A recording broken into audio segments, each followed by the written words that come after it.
மகிமை உண்டாவதாக. ஸ்தோத்திரம். ஆண்டவர் சொன்ன வார்த்தையை உங்களுக்கு மீண்டும் ஞாபகப்படுத்துகிறேன். இழந்து போனதை தேடவும் ரட்சிக்கவே மனுஷகுமாரன் உலகத்தில் வந்தார்.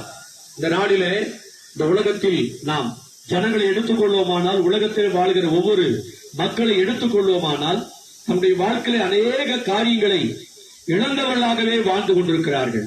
இன்றைக்கு ஸ்தோத்திர வெளிப்படையாக அவர்கள் சந்தோஷம் உள்ளவர்களாக, சமாதானம் உள்ளவர்களாக, மகிழ்ச்சி உள்ளவர்களாக தன்னை வெளிப்படுத்தினாலும் தனிப்பட்ட விதத்தில் உள்ளத்தில் யாருக்கும் இந்த நாட்டில் யாரும் அறியாத இந்த நாட்களில் உள்ளத்துல மிகுந்த வேதனையை, இந்த நாட்களில் மிகுந்த ஒரு மன வருத்தத்தை, கவலையை இந்த நாட்களிலே அவர்கள் சந்தித்தவர்களாய் வாழ்ந்து கொண்டிருக்கிறார்கள். ஆகினாலே கர்த்தருக்கு ஸ்தோத்திரம். அவருடைய வாழ்க்கையிலே சமாதானம் இல்லை, சந்தோஷம் இல்லை, நிம்மதி இல்லை, விடுதலை இல்லை.